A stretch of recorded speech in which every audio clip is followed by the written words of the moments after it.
Oh, fabulous. Okay. Hi, I'm Lucy.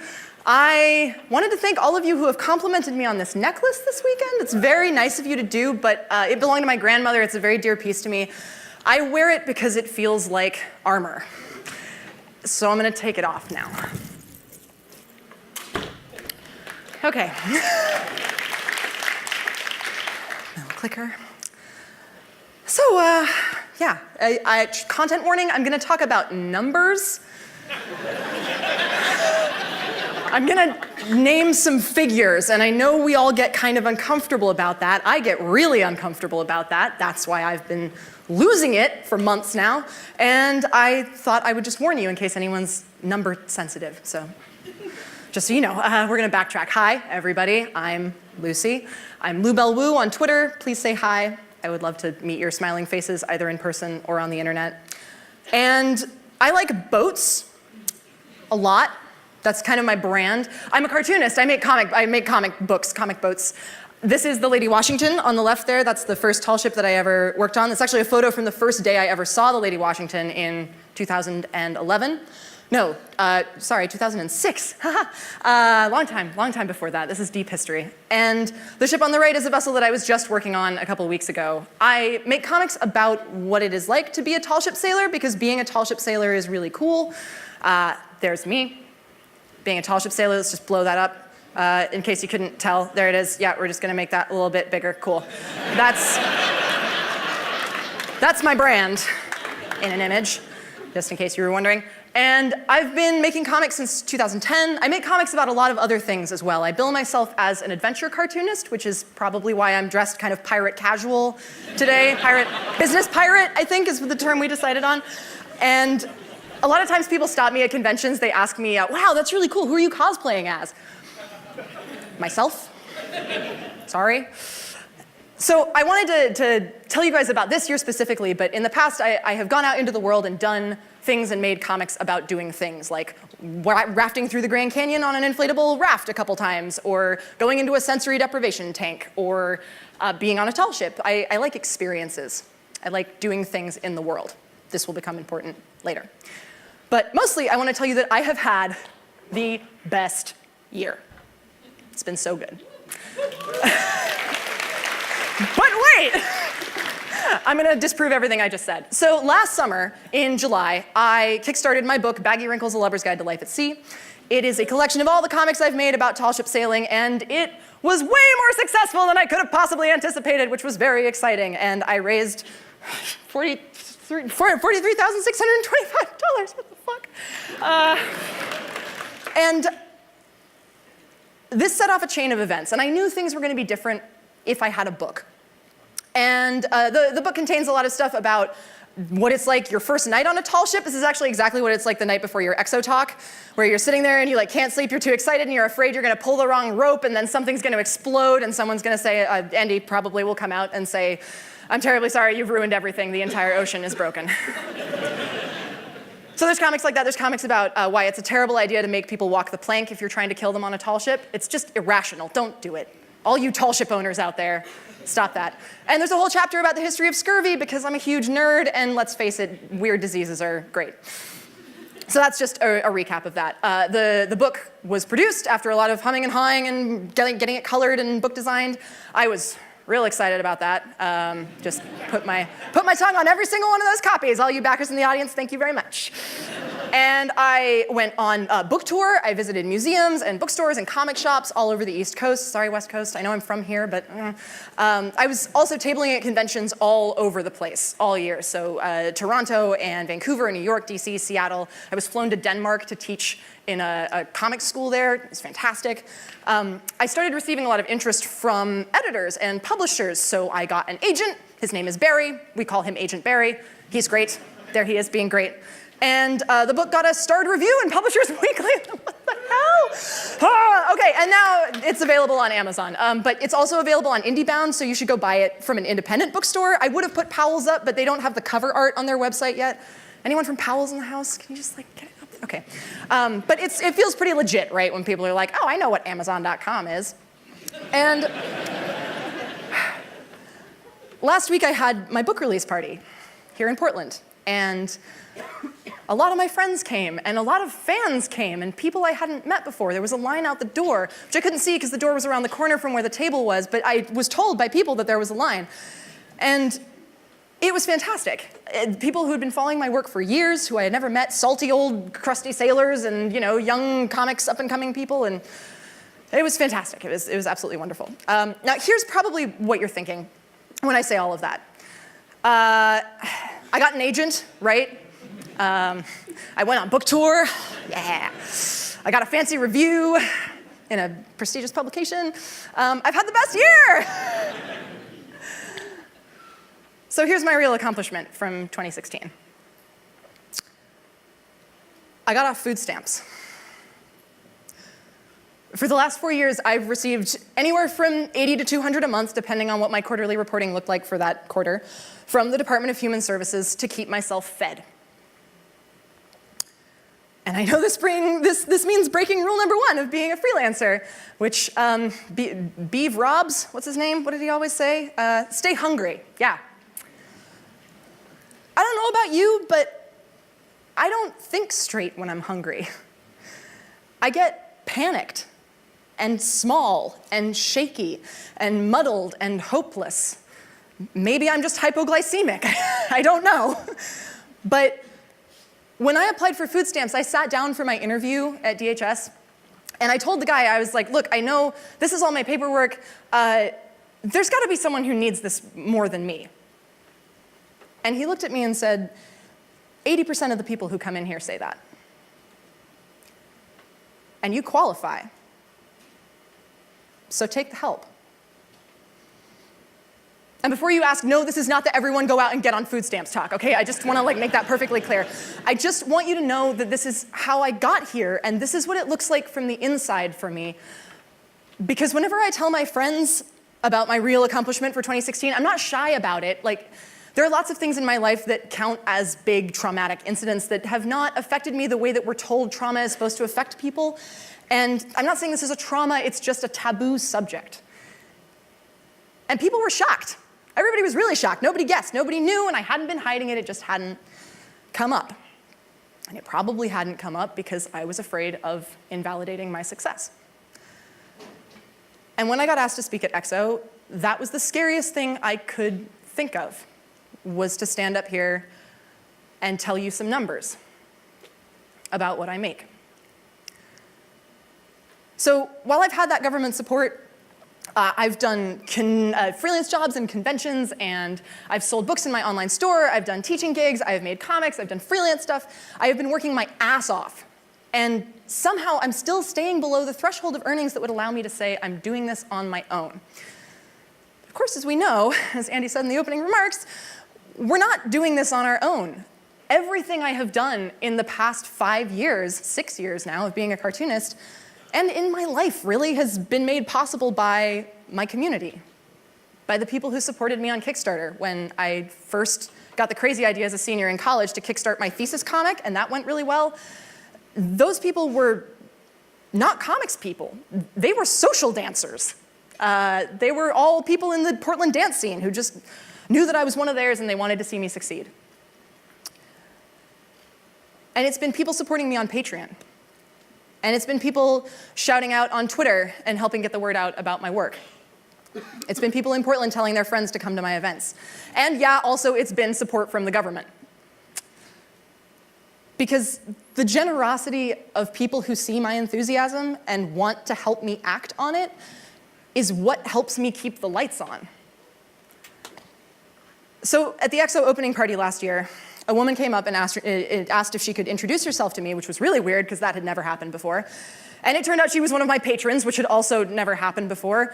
And it was the first time a stranger had recognized me, and it was very unnerving and cool. And as the conversation often does, it turned to talking about money. And I had made a blog post at the end of 2015, which was public, saying, I'm really happy because my goal in 2014 was to make more than I made in 2014 than I made in 2015. So over the course of 2014, I earned about $23,000. And over the course of 2015, I get that right, I earned about $27,000. And I was stoked on this. This felt like, sorry, Roderick, this felt like success to me. I was comfortable, I was making it. This is like, I'm doing it, I'm supporting myself. And she said, it was so brave of you to share that post. I couldn't find a way to make this comment without it coming off wrong online, but you should be making more money. You work so hard. And that's the crux of the thing, right? You work so hard. Okay, so every 6 months, I make a page like this in my planner and I diagram out all of my various sources of revenue because it's hard to keep track, and I'm a Luddite, so I don't use accounting software. I do, but not for invoicing. And there's a lot of these pages, and I work really hard. And somehow I'm still not making enough. Like, who is establishing what the enough is? Because I feel successful. Sometimes there's no direct linear relationship between hard work and compensation and enrichment. You can work hard and feel empty. And you can relax and be nourished. That one's really hard for me. You can be enthusiastic about your success and a failure by the standards of modern capitalism. And you can still want the stability of a reasonable income. You're allowed to want that. I want that. And I know government aid is one of those things that people have opinions about, like being a millennial, like being a woman. I'm scared to tell you that I was taking that help, and I'm more scared to tell the internet because that's where this talk is going. And it's fucking scary out there. When Talia said she had 5,000 Twitter followers when her stuff blew up, I was like, I have 5,000 Twitter followers. That means I could be next. So I two-step authenticated all of my accounts. And that was scary to have to sit and contemplate that maybe something would happen. First standing up here and wanting to be vulnerable with all of you and with the internet. And I don't want to give in to that. I don't want to shut down. But because my success doesn't always come with financial reward, even if the success feels genuine, I struggle to talk about it. There are different definitions of success, right? We often talk about being enriched. I recognize the irony of this image, but also the contradiction inherent in it is very important. So this is the definition of enrich, right? It can mean two things, and I think this definition cuts right to the heart of why I'm scared. Because here we have, it means it can improve or enhance the quality or value of, but also make someone wealthy or wealthier. If it's the same word, surely it should be able to do both things at the same time. Apparently not. And I've started to realize that in the last few years, really my whole life, I've been doing what my family taught me to do. So I'm going to give you guys a little biographical background information here. For those of you who don't know, my mother has worked as a script analyst my whole life. My dad, to the joy of every nerd I've ever befriended, wrote Highlander. That Highlander. I wish I had my phone so I could take a picture and send it to him. He would lose his shit. But they have both been creative freelancers my entire life. And they're both British. We have a house full of books. I had a very lovely and fantastic childhood that I'm very happy to have enjoyed. We didn't really grow hungry. I didn't feel like we were poor when I was growing up. And that's a movie you've heard of, right? Like, it was kind of a big deal. It's had like a TV series and a comic book series. And when you're young and stupid and you don't read your contracts, you don't see a cent of that. We get these delightfully insulting checks sometimes for $2.50 for foreign DVD rentals. And that's kind of it. So long story short, we were broke. I didn't know it until I got to college. And we had to fill out the FAFSA. And then I had to have a conversation with my parents that was like, oh, okay, we're in debt. We're really in debt. How did that happen? Also, what happens to that if you die really suddenly, just asking for a friend? And when I was having a conversation with my mom about it, she said, you know, here's the thing. You only get to experience Europe as a kid for the first time once. So we went. There's me and my dad in Stratford-on-Avon. And I had a great time. And the other reason was that she wanted me to know my family. There's me and my grandma. My parents chose these things that were going to enrich my life at the cost of our financial net. And that's not the only reason, right? One of the things that makes it so hard to talk about money is that everything is a gross oversimplification. There are so many factors. There are always other things, and I can't say them all, and I wish I could, because I really want to be as transparent about this as I possibly can. But I guess that what I learned back then is that sometimes it's okay to make an investment rather than a salary. And my dad always shares that quip that you can make a fortune in show business, but you can't make a living. I chose a career where you can't make a fortune or a living. Suck it, Dad. And he's so proud of me, I love it. But over the past couple years, I've internalized all of this self-judgment around prioritizing nourishment instead of financial gain. Because like it or not, I became a small business owner. And it's as if to say publicly that I am investing my resources in experiences rather than spending time negotiating the maximum salary for what I do is to admit failure. I felt shame earlier today when Gabby was talking about negotiating for higher speaking salaries. I straight up took $500 to do this gig. That's how much I was paid. I think that's the baseline for all speakers. Some people may have negotiated for more. And I agree with every single thing she said. That's what's hard about this talk, is that everything I'm saying is a contradiction. We do need to know our worth. We do need to ask for more, especially those of us who have made do with less for so long. So many of my patrons are other broke artists, though. I can't give you a spin on that. I don't know. I don't want to make anybody uncomfortable talking about other people's money. I just want to say that a lot of us are just scrappy people supporting each other because we understand what it's like, and I don't know what to do with that, really. Moving on. Drawings. I like drawings. Last October, I ran a series of illustrations for a thing called Inktober, where artists draw a thing for 31 days in October. And I started out with this doodle because I was feeling really self-conscious that I didn't have a clever theme or an idea picked out for the whole month. And it ended up becoming a series about externalizing my self-criticism. So this is what stay hungry looks like in my brain a lot of the time. This little fucker. Some of them were about this antagonistic relationship that we've had my whole life, where it tells me I can't be strong, and I say, and go climb the rigging in a tall ship. Some of them became more of a dialogue. You're so lazy. It's 3 p.m. and you're leaving work to get a massage. You don't deserve nice things. You need to work harder. You need to earn more. You need to be better. You need to do this. It's okay. You're allowed to feel good.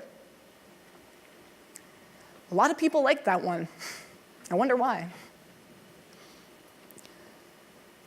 Eventually, I realized that the voice that I was hearing was just like me. It was afraid.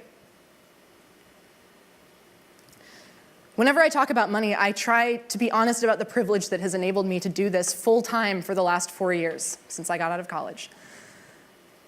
Because I made it out of my fancy private liberal arts education with no debt. Because we were so broke that our expected family contribution from the FAFSA, after scholarships and financial aid, was $6. So how does that make me any different from somebody from a wealthy family? It doesn't, right? I mean, I can't rely on my parents for support now, but I still came out with this thing that puts me ahead. And I never want to elide that when I talk to other people about what I do, because they might think that they should be making it too. I wish I could annex that word from the English language. Now, the real thing I want to talk to you about today is end papers, because that's the definition of success for me, and I put end papers in that goddamn book, so I'm a success now, and I don't want to hear anything else about it. Thank you. Oh, man. They look so good. And there's spot gloss on the cover, too. I'm such a real deal. It's great. Okay, so we line ourselves up with these cultural notions of success. And we worry that we aren't making it. But there's this other problem when nobody's talking about it, or nobody's naming any numbers, is that we're learning all this shame around the matter of money simply through not having any idea what the possible range is. I know cartoonists who are making over $100,000 a year, and their expenses are high because they're self-publishing, but I didn't think cartoonists could make that kind of money. And I've had really honest conversations with friends in private, which I appreciate them having very deeply because it's given me these benchmarks. I know other people who are bringing in $5K a year, and they're working a day job, or their spouse supports them. Their work is no less legitimate than someone who supports themselves full-time.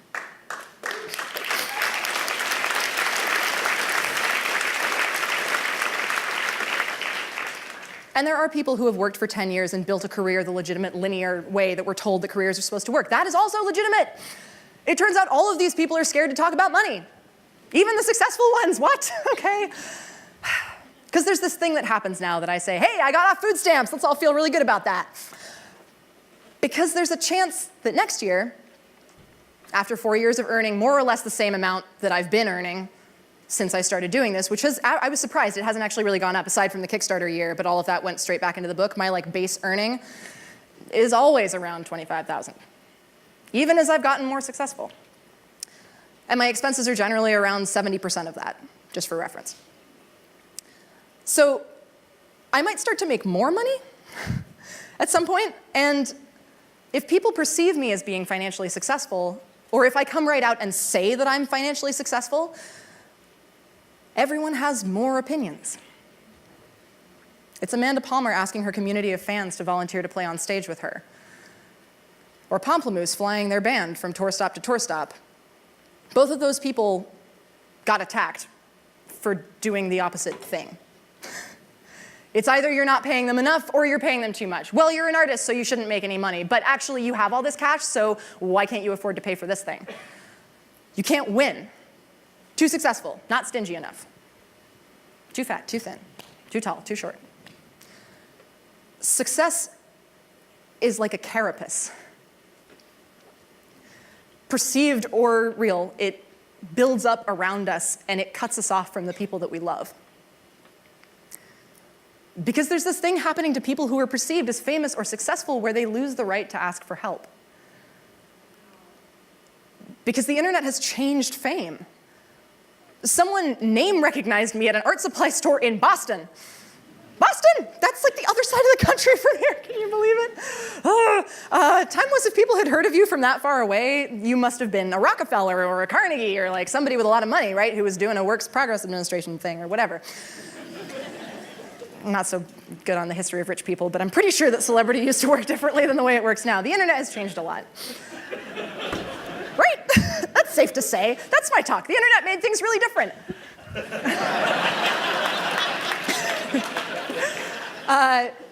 But all this notoriety that people are responding to is the product of my own hype machine. People are just believing what I tell them. And every success that I've had has happened because of help. And I hope I do enough to acknowledge that publicly, and I feel like I could probably do more.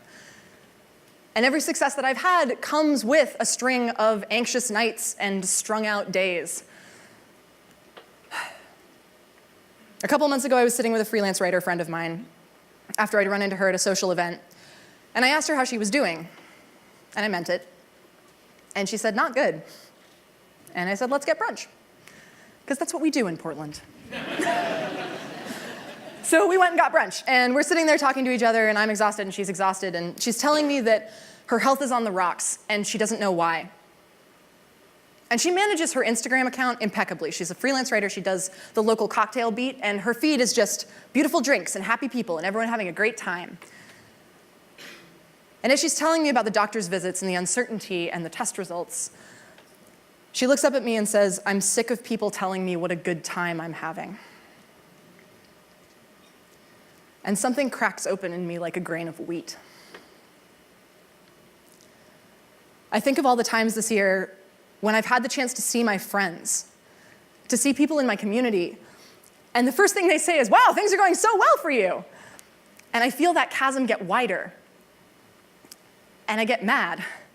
And I get scared. And why should I be angry? That's exactly what I've told them, is that I'm getting more successful. I so desperately want people to know that I'm making it, that it's possible, that I am living this weird particular dream that I had when I was 9, that maybe I wanted to go and be a real life pirate and then also draw stuff and maybe write things as well. And I'm doing that, and I didn't know that was a job option. And now kids are reading my book and they know that's a job option, and they're going and doing that thing, and that is bonkers. My enthusiasm for that dream, the reason I was just doing this,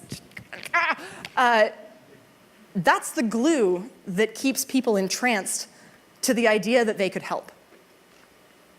Or shave off some small piece of that for themselves, like flint for the fire of whatever passion ignites them the most. So at the book release party, I asked my friend Sam Gordon, who was visiting, to take some photographs. And I'm really glad he did, because I look at those photos and I begin to rewrite all the weeks of anxiety and stress leading up to that event. The pressure that I had put on myself because I felt like this was my one chance to actually connect with the people in my life who I'd been absent from for a whole year. Chasing my enrichment, being successful. And I was growing farther apart from them even as I was nourishing myself. 2 hours before the party, I broke down crying in my house because I was so tired, and I couldn't imagine mustering the enthusiasm to smile and nod and say, yes, thank you. I have had a very successful year. Deep down, though I want this part, right? This is a big thrill, and I love it so much, and I would not trade this career or this life for anything in the whole world. And on and on and on and on and on, right? All that is true. Remember, contradictions, paradoxes, but the thing I really want is this. So I look at these photos and I rewrite what that evening was like. I gloss over the anxiety and the exhaustion, and I feel good about how it happened, but there's still this dissonance, wanting to believe that lie, but it's not a lie. I am successful. I have had the best year. I'm also scared. And look, I'm not romanticizing getting paid in hugs for what you do, okay?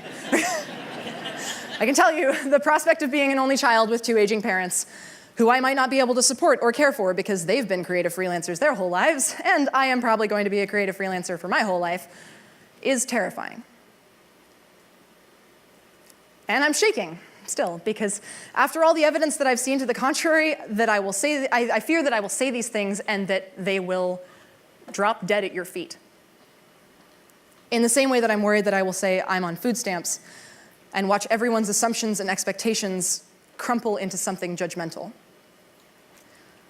Or say, hey, I'm making enough to not be on food stamps anymore, and get something equally judgmental but in the other direction. There's an inscrutability to being kind and bubbly all the time. In many ways, I am really terrified of everyone. Being nice all the time is a really good way to avoid that, because you just want to be friends with everybody all the time. I'm not the person that you think I am, probably. But my enthusiasm is genuine. And I'm just trembling with fear because I think that next time, maybe this time, if I do and say everything exactly right, maybe it's going to work. Maybe I'll be able to beat the paradox. I'll be poor enough and rich enough not to draw anybody's ire. And I can just keep doing what makes me happy. It's not wrong to want stability. It's not wrong to want success. Tangible financial success, like actual cash money in bags with dollar signs on the side. We need to hear that. It's really important. It's just that if we don't talk about how it works, nobody will understand how it works. You should be making more money.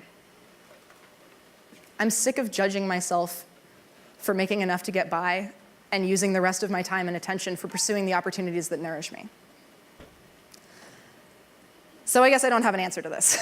I'm too hungry to admit it. I'm too successful to ask for help. It's all impossible. But I know that there are people in this industry who are making every conceivable amount of money. Some of them have houses, some of them don't.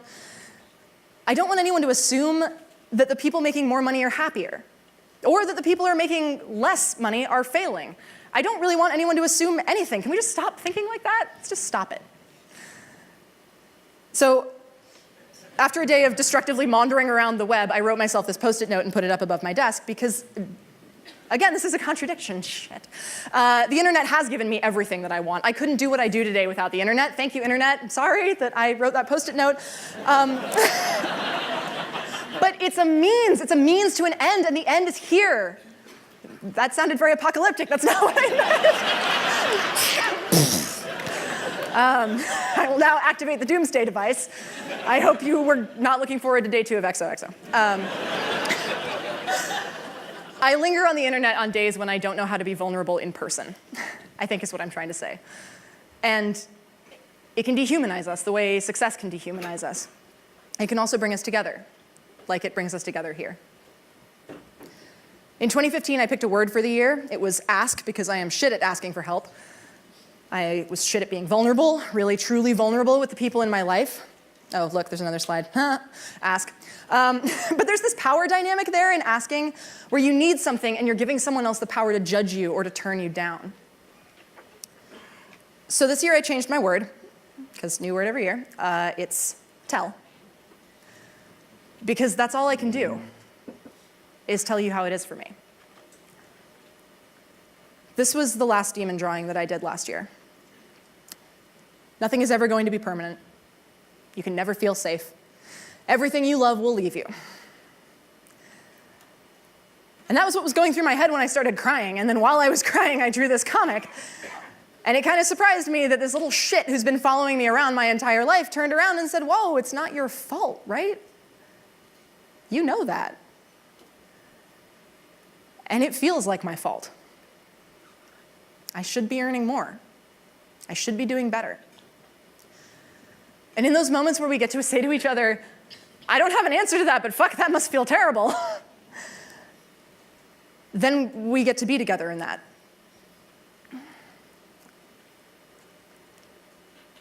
I wait until there's too much pressure, and then I crumple.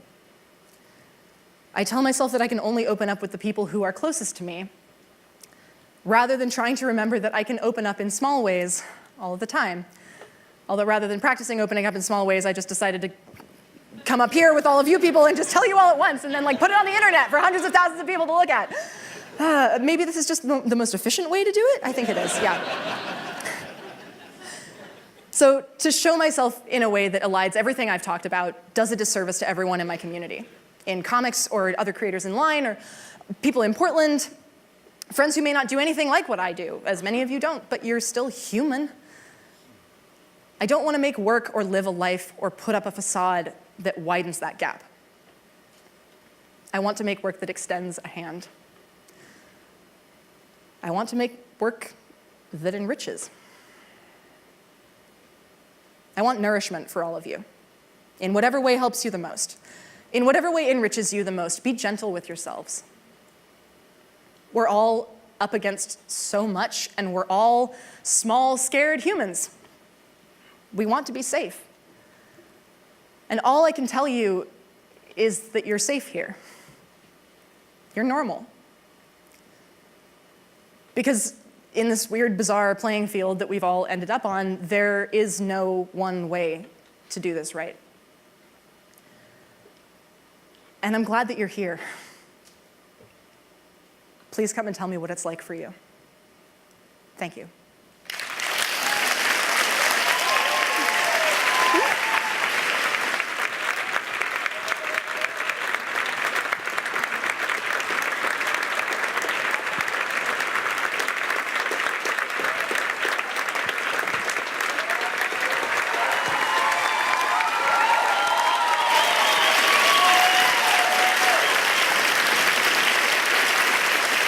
Lucy Bellwood.